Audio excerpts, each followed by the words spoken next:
Bonjour chers internautes d'Inzo Congo, Christian Lyongo. Nous sommes aujourd'hui à Bruxelles. Dans la série, c'est Belgo-Congolais qui se présentent aux élections locales belges du 14 octobre prochain. Nous avons le plaisir d'avoir à nos côtés aujourd'hui Madame Lydia Moutchébélé qui se présente sur la liste du Parti socialiste, parti francophone, et qui est 20e sur la liste à Bruxelles. Lydia, bonjour. Bonjour Christian. Lydia, pour nos internautes d'Inzo Congo qui ne t'en connaissent pas, qui n'ont pas du moins cette chance de te connaître, pourrais-tu de manière succincte te présenter à eux? Je m'appelle Lydia Moutchébélé Ngoy, j'ai 33 ans. Je suis conseillère communale sortante et je me présente à nouveau comme 20e candidate sur la liste du Parti socialiste à la ville de Bruxelles. Voilà. Alors Lydia, tu es en Belgique depuis un certain temps, un temps certain. Pourrais-tu brosser en quelques mots ton parcours depuis que tu es en Belgique, le parcours scolaire, académique, professionnel, éventuellement associatif, parce que tu es très active? Moi, je suis en Belgique depuis que j'ai 6 ans.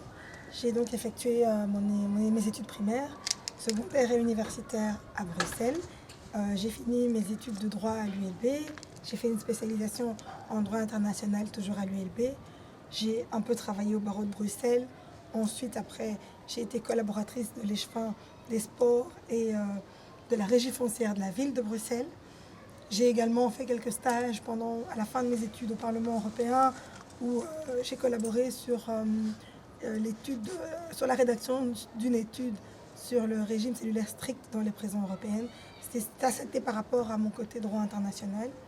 Et après ça, donc, je me suis aussi engagée dans l'associatif où je m'occupe des jeunes. Je suis vice-présidente du groupement des femmes africaines intégrées et actives, je m'occupe plus des femmes. Et donc voilà, et aujourd'hui je fais de la politique avec tout mon cœur, avec passion. Voilà. Magnifique.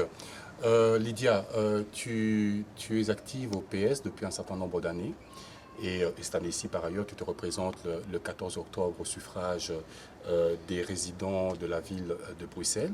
Pourquoi avoir choisi le Parti socialiste?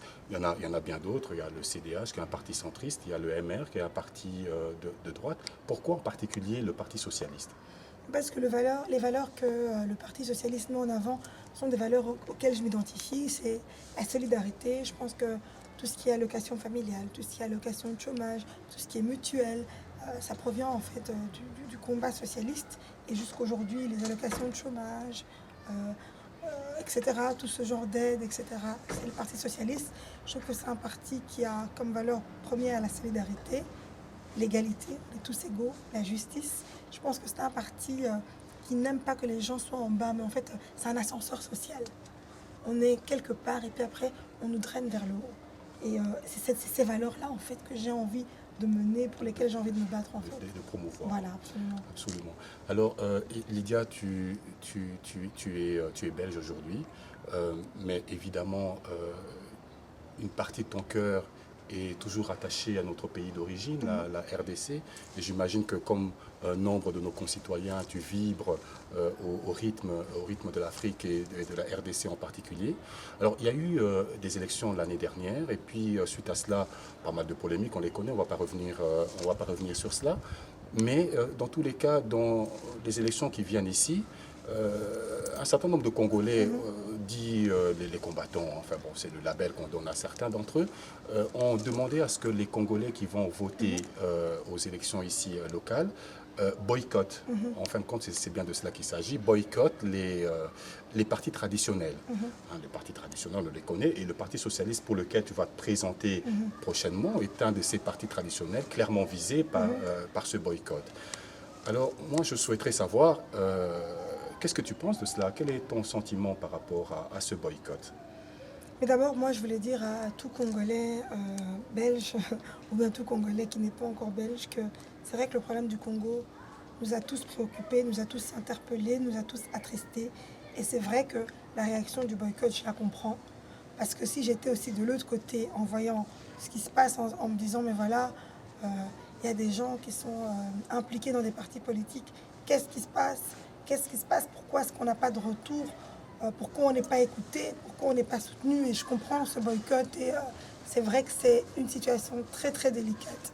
Et moi, ce que je voulais dire à toute personne qui est d'origine congolaise, je voulais simplement dire que je ne sais pas si ce boycott va être profitable à nous, parce que finalement, on est toujours bien représenté d'abord par soi-même. La charité bien ordonnée commence par soi-même. Il y a une confusion entre différents niveaux de pouvoir. Ici en Belgique, on est dans un État fédéral où à chaque niveau de pouvoir, chaque pouvoir a ses compétences. Moi, en tant qu'élu communal, je suis déjà élu, je travaille au niveau local. C'est quoi les compétences de la commune? C'est le ramassage des poubelles. Quand il y a des déchets dans ma rue. C'est la construction de nouvelles crèches. C'est la construction de nouvelles écoles. C'est la construction de nouveaux logements. Et c'est ça, c'est le CPS. C'est ça les compétences de la commune. Et malheureusement, tout ce qui est politique internationale, ça veut dire quoi? Décider d'envoyer une force militaire au Congo, en Afghanistan, en Irak, ça ne concerne pas la commune. On n'en parle pas. Et il faut savoir que chaque élu dans son parti a aussi, en fonction du mandat que tu exerces, en fonction du score électoral que tu fais, tu es écouté ou pas. Je pense que c'est vrai, il y en a qui disent qu'il faut boycotter. Mais il faut regarder au fait qui était où. Moi, je suis conseillère communale. Pourquoi moi je vais subir un boycott alors que je ne suis pas députée? Je ne suis pas présidente d'un parlement, je ne suis pas députée fédérale. Donc ça veut dire que la compétence que j'avais pour m'exprimer dans le cadre de mon parti, dans le cadre de ce problème du Congo, moi je suis une élue locale. Donc ça veut dire que moi je suis écoutée pour les problèmes locaux. Et là en fait on parle d'une élection communale. Si c'était une élection fédérale, là j'allais comprendre le boycott.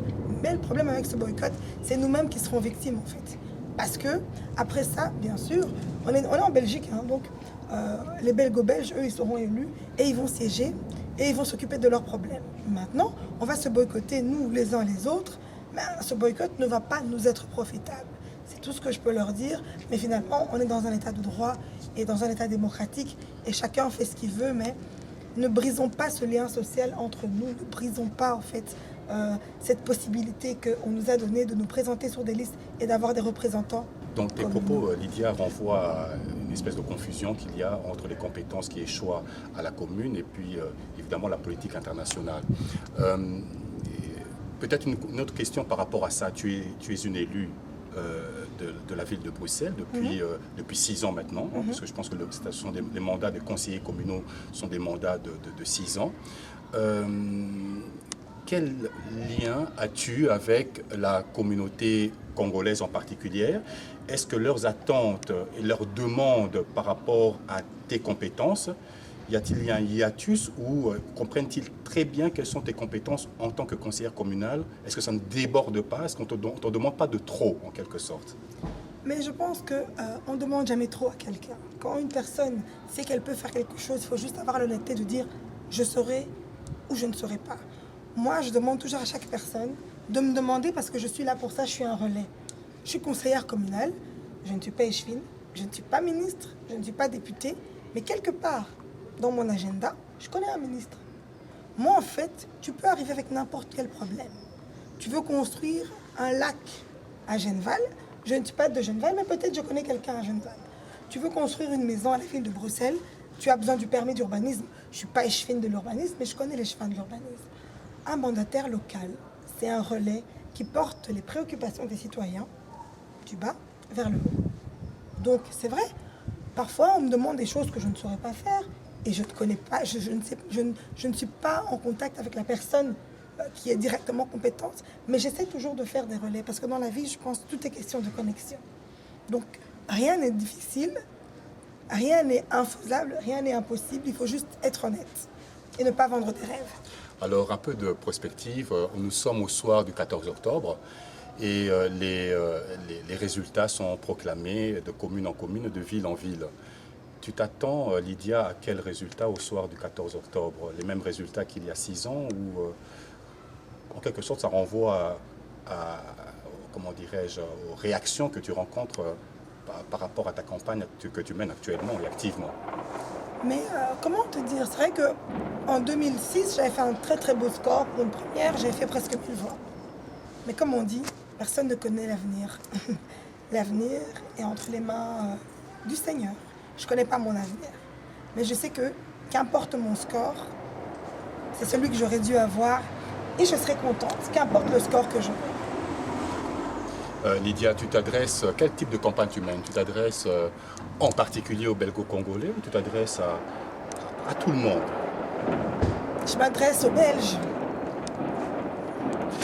Alors, Lydia, le mot de la fin t'appartient, une conclusion aux internautes d'Inzo Congo et surtout, j'imagine, à tes électeurs potentiels. Il y en a beaucoup qui regardent Inzo Congo. Ben, je dirais à mes électeurs potentiels de faire un bon choix. Parce qu'on est dans un pays démocratique et on a un panel de candidats, un panel de personnes. Mais il faut choisir une personne qui est compétente et qui saura relayer les préoccupations de chacun. Donc je demande à tous mes électeurs qui habitent à 1000 Bruxelles, à Laken et à Nédor, de faire un bon choix et je pense que je fais un bon choix. Voilà, chers internautes d'Inzo Congo, dans la série ces Belgo-Congolais qui se présentent aux élections locales du 14 octobre en Belgique.